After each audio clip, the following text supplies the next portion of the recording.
Welcome to the channel, or welcome back to the channel, whichever's more appropriate. Today, we are working on the 95 two-door Explorer. We're going to try to make it a little better without spending any money. Let's get into it. Now, from what I can tell, this thing seems to be missing on one cylinder. Maybe two, who knows.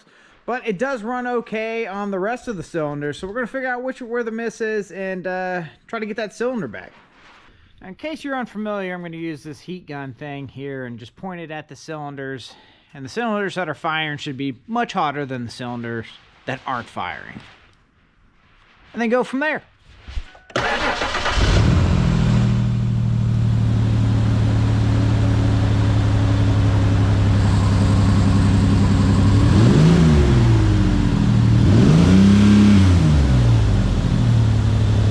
Alright, she's been running for a little while. Let's see if we can tell the difference in temperature.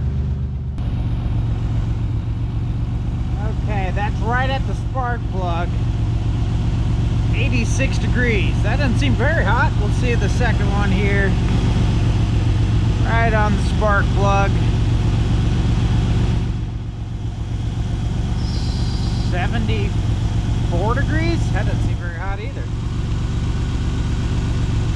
On the third one, we're at 95 degrees. Okay. A little warmer. Passenger side, front. Oops. Around 110. Middle, 117-ish. Very back one. 84. Go ahead and let that get up to operating temperature. Let the thermostat open up. See if we can't see the temperature difference. Okay, I've been checking this thing out as it warms up. It appears we have two that are firing on this driver's side. I'm going to shine this right on the spark plug.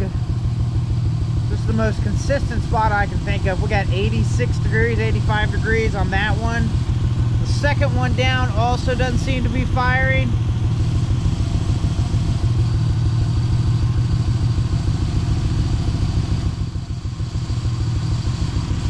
Actually, that thing seems to be coming to life now. It was running a lot cooler. Let's see the third one down here. It seems to be firing too. Significantly cooler. And then this side, they all seem to be firing. So now that everything's hot to the touch, let's see if we can get that spark plug out. While this thing's cooling off, let's get you caught up on the history of this thing since I've had it. Now, this thing is known to have a bad transmission. First and reverse usually works pretty good unless you get it real hot. Second, it happens sometimes. Sometimes it has second. Other than that, it really doesn't have much of a transmission. It's pretty wiped out. I don't know if you can see that. The dash reads 243,000 miles on it, which if you know anything about these Gen 2 Explorers is you can never trust the dash. It's probably a lot more than that.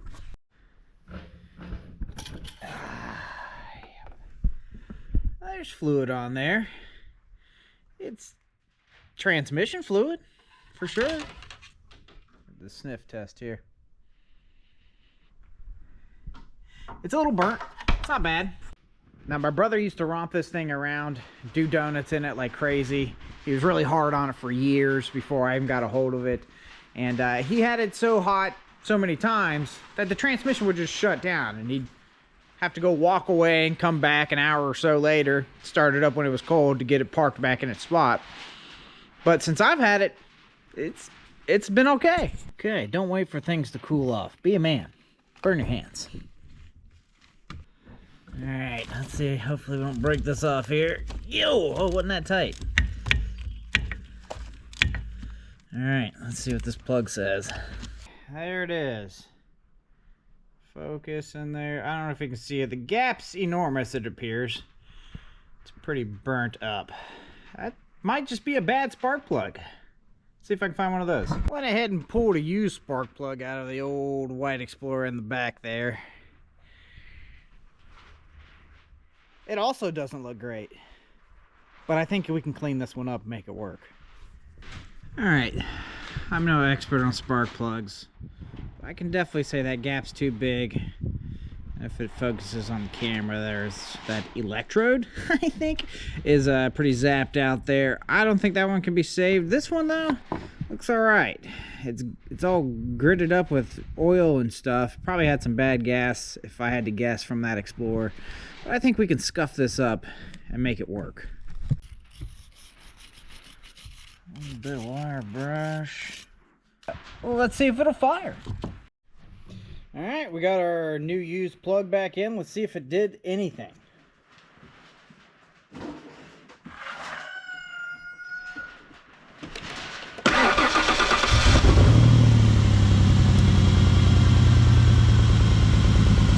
Appears to be no. Well, maybe.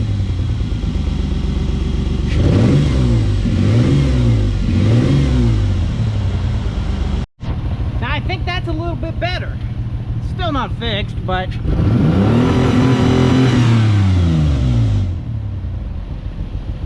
that's a little bit better. Maybe we were on 4, now we're on 5. I don't know. Let's keep checking the temperature of these plugs. Still missing. Sounds a little bit better at higher RPMs, but we still probably got a problem over here. Maybe we just out of compression and that's just all there is to it. But definitely much cooler on this side of the engine as that side of the engine. Passenger side seems to be hitting on all three. It seems like we have a problem with the front and the middle on this side. After running for about 10 minutes or so, maybe 5 minutes, 5-10 minutes, we're at about, try to hit the same spot on both sides, 2.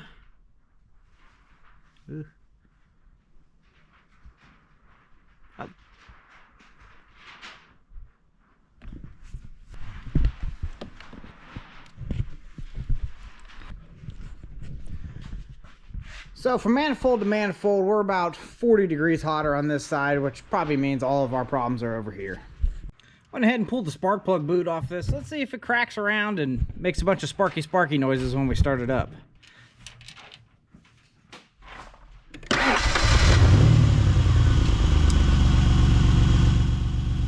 It's actually not.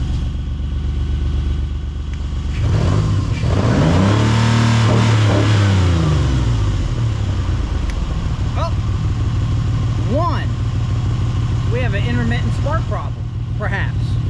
The wire off at number 1, there's a little bit of corrosion there. Let's look down on the coil. Well, there's the coil spot for the number 1. There's some corrosion down there. I don't know if it's showing up on camera or not, but there's some fuzzy in there. Maybe we just had a bad connection the whole time. Okay, that's probably a better look at the fuzzy stuff down in that connection. I'm gonna go ahead and clean up that one, and all the rest of them too while I'm at it, and see if we don't get a little bit better on an engine after that.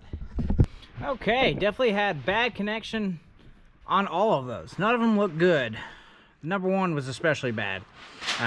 Let's go see if this made a difference. Let's fire it up.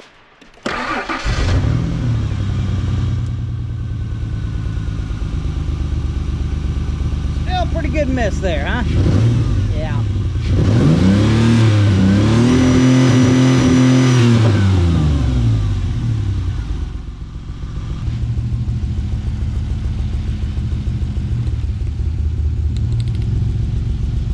Okay. That one's getting spark. That was number 1 that we just cleaned up. That's doing all right. Although I didn't hear the engine change tone.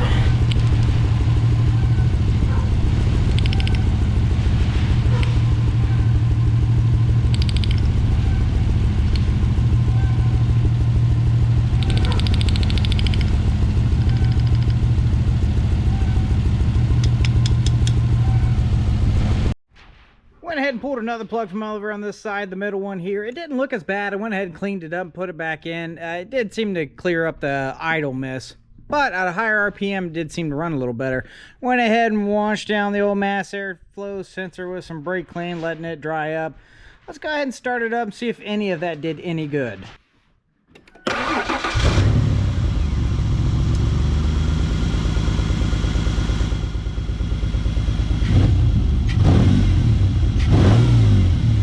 pretty bad hesitation there. Still seems like we have somewhat of a miss, but it will bang off the rev limiter, so I guess it's doing all right. Just sticking with the easy stuff, went ahead and pulled the PVC valve. It's still moving around, but you can see it's pretty gunked up. I'll go ahead and hit it with some brake clean, put it back in. Maybe it'll run a little better then. Probably not. I think this is about as good as this whole thing gets. We'll see.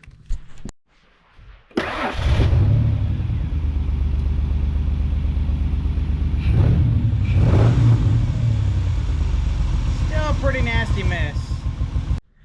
Okay, not sure if it runs any better, but it doesn't run any worse. What else can we do? Well, I can't make it run any better, but I can make it run louder. Get rid of this exhaust system. It's just in the way. Okay, you can see the muffler hasn't really been connected to anything for a while. This is right out the end of the old double cat, 2 cats in a row. I think we can cut all that off. We don't need any of that. And we'll make it louder. That'll make me feel better at least.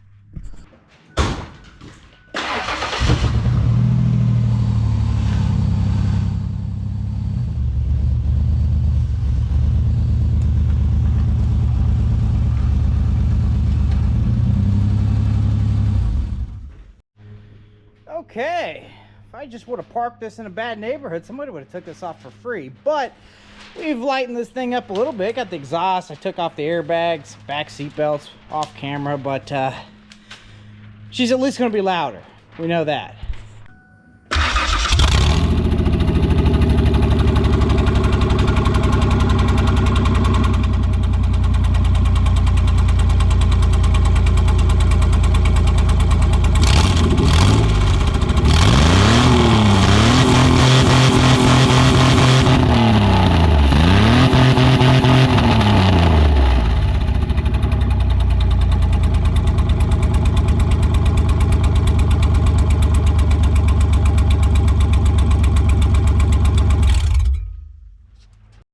It may not run any better, but at least it's louder now. That's better, right? There's always a few other things you can take off this old Explorer. That can probably go. This one has tucked itself up and away. Nearly streamlined with the rest of the body. I think it stays. Who knows? Might need that someday. Now, at some point, I think the diff was welded in this thing and came apart. For now, we're going to leave it apart. The plan is to take this thing full wheel tomorrow, so I don't want to go open up a can of worms that I can't close up real quick. Now, my brother and dad already cut the rear off of this one, made it a, I don't know, a Ranger-ish kind of looking deal. Dad went ahead and built this pretty sketchy roll bar going on in here. I think I'm going to leave it. It's not exactly holding on to anything, but it's there. I hold on to it sometimes. I guess it's good enough. They also made some bumpers. Not too bad. On the cheap. Good pull points. Oh yeah. Yep. Even left a little spot for a winch in case you want to do that in the future.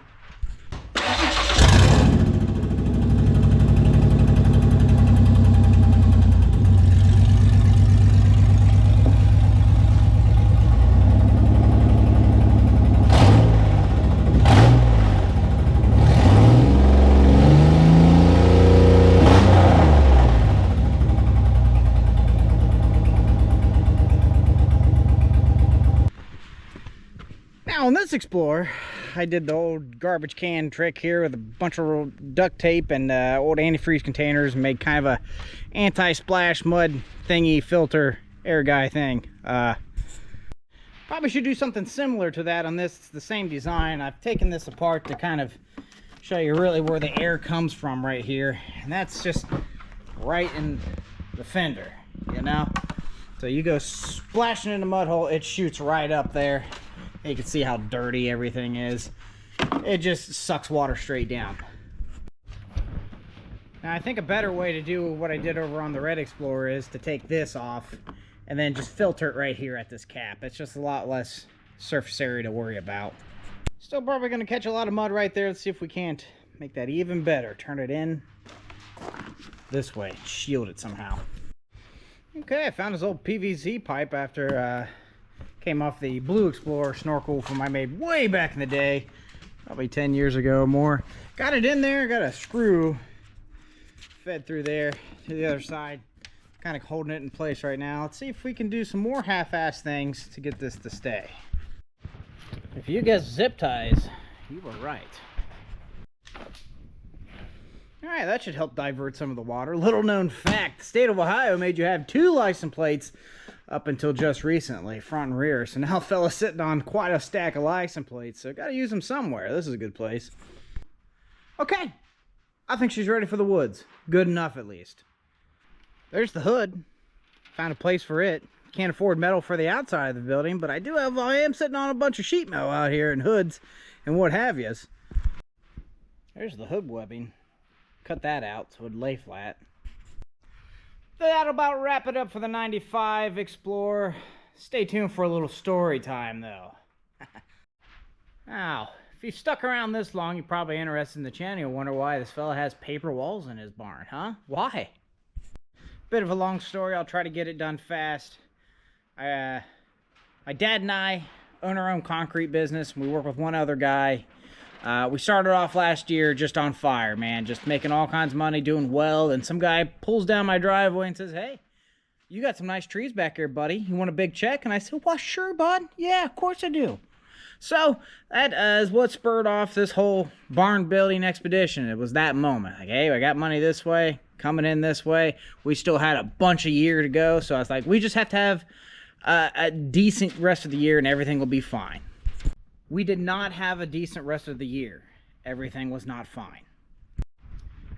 You know what they say, whatever could go wrong, did go wrong. And it started with injury, put Buddy out for a couple months. Dad got sick, put him down for a few months. We get back into it, and I destroy my back shoveling concrete. It was just kind of a rough summer. And every time I made a new purchase for this place, one of those bad things happened. So I had thousands of dollars worth of lumber sitting on a trailer, and Buddy gets hurt, and you know, I got trusses sitting on a trailer, and oh, Dad's hurt, and I kind of, or sick rather.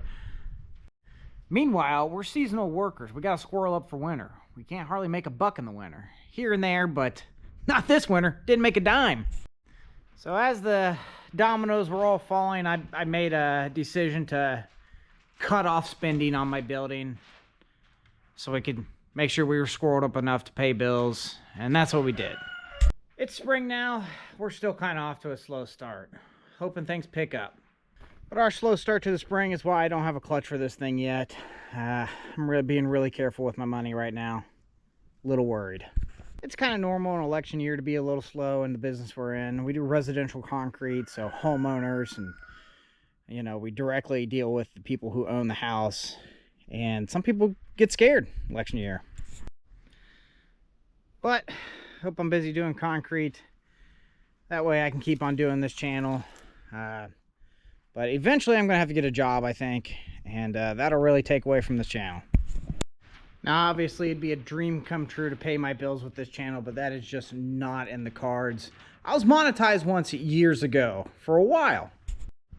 Now, I'll tell you this, I'm going to have to get a lot bigger if I want to pay bills with YouTube ad revenue. It's not great. My best month, $65. Woo-wee!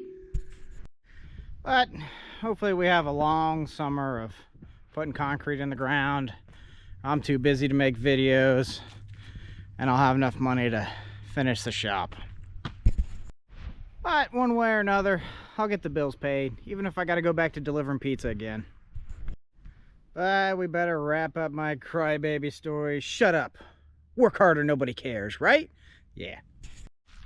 I'd give us a like, comment, subscribe, all that fun stuff. Share it with your friends. Maybe someday we can make that dream come true, and we can do this full time. Until then, thanks for watching, guys.